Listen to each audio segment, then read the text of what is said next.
Good morning uli mga kabs. At sa pagkakataong ito ay papakita ko naman sa inyo yung ginawa naming balag ng ampalaya, sapagkat yung ampalaya namin dati nasa lupa lang, tapos gumagapang lang siya dito sa puno ng maliit na lukban. So ginawa natin siya ng medyo maayos. Itong pakita ko sa inyo.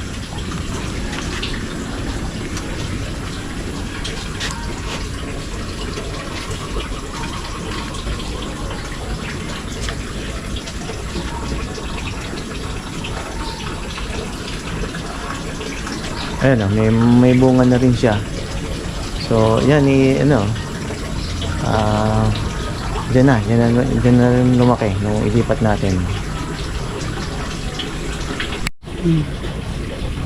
So ito naman yung update natin sa ating puno ng talong. Yan, napakasipag kasi nung natin dito, alagang bubuyog, kamag-anak ni Chabe, ni Jabe. Ayan o. Ito yung ating kaibigan bubuyog. Yan. Napakasipag niya, pabalik-balik niya. Kaya itong punong ito, hindi ito halos nauubusan ng bunga.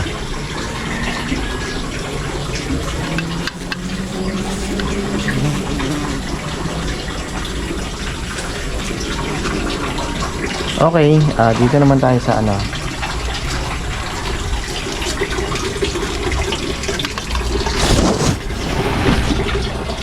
yan, ito naman yung ating sili. Wild sili.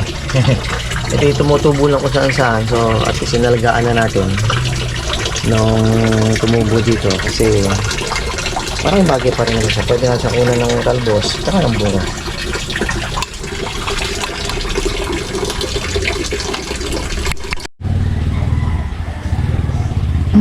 Tapos ito, may unang bulsa ito.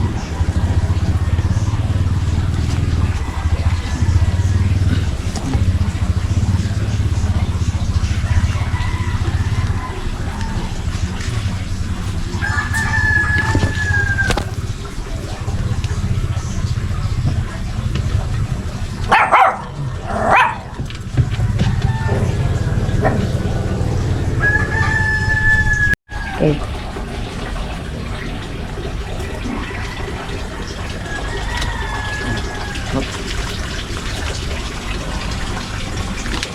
Nako, dami. Hindi na magkamayo dito.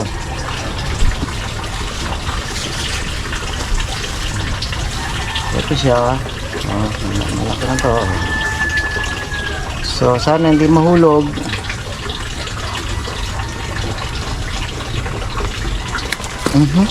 Ayun na nga, nahulog. May nahulog na naman. Ito na. Tayong So salamat ulit sa inyo sa patuloy niyong pagsubaybay sa ating YouTube channel. Next video na lang tayo mga kabs.